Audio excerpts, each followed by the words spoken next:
नमस्कार दोस्तों आज की इस वीडियो में हम पढ़ने वाले हैं TTL एज इन्वर्टर या फिर इसी को TTL नॉट गेट बोलते हैं। और एक चीज़ मैं बता दूं यार, देखिए टाइम मेरे को नहीं मिल पा रहा, सच में नहीं मिल पा रहा है, तो यही हमारी आखिरी वीडियो है। जो आगे के टॉपिक है वो प्लीज़ आप यूट्यूब से पढ़ लीजिएगा, आपको विश्वास नहीं होगा। देखिए मैं सुबह में 5:30 हो रहा है और मैं अभी वीडियो बना रहा हूँ यार, और हमारा भी एग्ज़ाम है, तो टाइम सच में मिल नहीं पा रहा। किसी तरीके से जितना हो पाया मैंने उतना निकाला।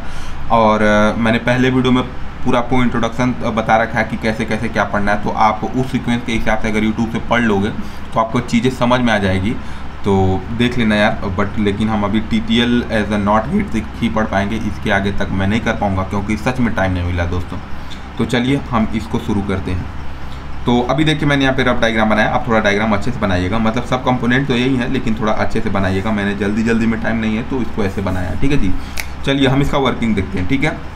तो नॉट गेट में क्या होता है, हमारे पास दो इनपुट होते हैं, या तो 0 या तो 1। अगर 0 इनपुट हुआ तो आउटपुट 1 मिलता है, 1 हुआ तो 0 मिलता है, ठीक है।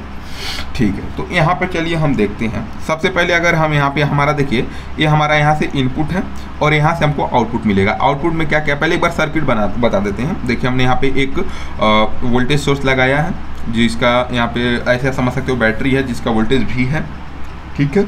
यहाँ पे एक हमने रजिस्टर लगाया है, उसके बाद यहाँ पे एक LED लगाया है। LED का मतलब क्या होता है, डायोड ही है।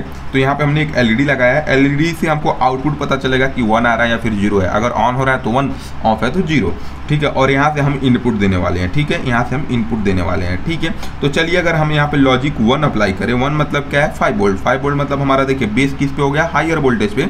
हायर वोल्टेज पे हो गया, इसका मतलब क्या है, ये हमारा ऑन हो जाएगा, ट्रांजिस्टर क्या हो जाएगा, ऑन हो जाएगा ना, क्योंकि हमारा बेस है 1 मतलब 5 वोल्ट पे, और हमारा ये जो इमीटर है वो किससे कनेक्टेड है, ग्राउंड से, मतलब ये 0 वोल्ट, ये 5 वोल्ट, ये 0 वोल्ट। तो हमारा जो बेस है वो हायर वोल्टेज पे हुआ, इसका मतलब क्या है, ये फॉरवर्ड बायस हो गया। फॉरवर्ड बायस मतलब ये हमारा जो है ऑन हो जाएगा ट्रांजिस्टर, ठीक है। ट्रांजिस्टर ऑन हो गया, इसका मतलब अब क्या है, यहाँ से देखिए अगर यहाँ से करंट निकलता है तो ऐसे फ्लो करेगा, ऐसे फ्लो करेगा।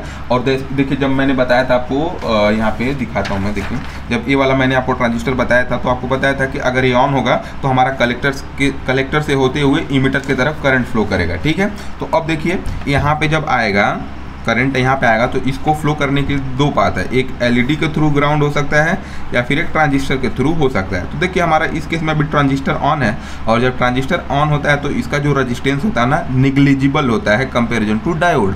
अब एक बात बताइए, आपको पुणे से मुंबई जाना है तो आप कौन सा पाथ चूज करेंगे, जहाँ पे ट्रैफिक कम होगा। उसी प्रकार से जो करंट होता है ऐसा पाथ चूज करता है जहाँ पे रेजिस्टेंस कम हो, तो रेजिस्टेंस यहाँ पे कम है ट्रांजिस्टर में इन कंपैरिजन टू डायोड या फिर LED। तो हमारा जो करंट है इस इधर से फ्लो करते हुए, ऐसे फ्लो करते हुए यहाँ पे ग्राउंड में आ जाएगा, यहाँ पे फ्लो नहीं करेगा। इसका मतलब जब इस सर्किट में फ्लो ही नहीं किया तो हमारा जो LED है वो ग्लो नहीं करेगा, ऑन नहीं होगा, मतलब ये कैसा रहेगा, ऑफ हो जाएगा। तो देखिए हमने अप्लाई किया 1 और हमको क्या मिला, 0, तो 1 में मिल गया 0। अब यहाँ पे हम 0 अप्लाई करके देखते हैं, ठीक है। अब यहाँ पे ये रजिस्टर था, मैं बता दूँ R1 R2, इसको नेम दे दीजिए R1 R2, और ये बैटरी है, ठीक है जी। अब देखिएगा यहाँ पे मान लीजिए हमने यहाँ पे 0 अप्लाई किया, ठीक है। अब 0 अप्लाई किया तो हमारा जो बेस है वो कितने पे हो गया, 0 वोल्ट पे, ठीक है। और ये हमारा ग्राउंड जो है, ग्राउंड भी हमारा 0 वोल्ट पे हो गया। तो इस केस में क्या डिफरेंस ही नहीं आ रहा, मतलब कैसा है, ये बेसिक तौर पे हमारा ये ऑन ही नहीं होगा, ऑफ हो जाएगा। जैसा कि मैंने आपको बताया था, एक केस मैंने यहाँ पे देखिए आपको बताया था, बेस इमीटर 0 बायस। मतलब क्या है कि बेस इमीटर 0 बायस में क्या होता है ना, कि दोनों जो बेस है और इमीटर है उसके बीच में जो वोल्टेज डिफरेंस है वो 0 है, मतलब दोनों सेम वोल्टेज पे हैं, ठीक है। तो जैसे ये भी 0 पे है और ये भी 0 पे है, तो ये कैसा हो जाएगा, नो बायसिंग का केस हो जाएगा, मतलब ये तभी भी ऑफ ही रहेगा, ये ऑफ ही रहेगा, ये ऑन होगा ही नहीं, ठीक है। तो अब देखिए इस केस में ऑफ है, इसका मतलब मैंने आपको बताया था, ऑफ का मतलब क्या है, ये ओपन स्विच की तरह काम करेगा या फिर ओपन सर्किट की तरह काम करेगा। तो इसका मतलब है कि ये जो हमारा सर्किट है कहीं ना कहीं ऐसे ब्रेक हो जाएगा, ठीक है। तो अब देखिए हमारा जो करंट है ये यहाँ से फ्लो करेगा, बैटरी से निकलेगा, यहाँ पे आएगा। अब यहाँ पे जाने के लिए दो रास्ते, एक ये वाला एक ये वाला, लेकिन ये तो रास्ता टूटा हुआ है। तो ये बताइए कोई ऐसे रास्ते से आप जाओगे मुंबई जो रास्ते में बीच में गड्ढे हो या फिर टूटे हो, नहीं ना। जहाँ पे भाई साहब रोड ही नहीं, पूरा मुंबई जाने के लिए कैसे जाओगे, ठीक है। तो उसी प्रकार से करंट भी है भाई साहब, जब यहाँ पे आगे रास्ता खराब है रास्ता टूटा हुआ है तो इस रास्ते नहीं जाएगा, फिर वो एलईडी के थ्रू फ्लो करेगा और यहाँ पे ग्राउंड पे आ जाएगा। तो इस केस में ये ऑन कर जाएगा। ऑन मतलब 1, इसका मतलब हमने जब 0 अप्लाई किया तो हमको 1 मिल गया, तो ये हमारा हो गया TTL एज इन्वर्टर। ठीक है, तो अगर एग्जाम में आपसे पूछा जाए तो आप इसको बनाइएगा अच्छे से, और थोड़ा सा आप PPT से देख करके इसका डिफिनेशन वगैरह जो है या फिर जो मैंने आपको बताया वही आपको अपने वर्ड में लिखना होता है, आपको पूरे मार्क्स मिल जाएंगे। तो चलिए दोस्तों, मिलते हैं अब नए सेमेस्टर में, तब तक के लिए जय हिंद दोस्तों।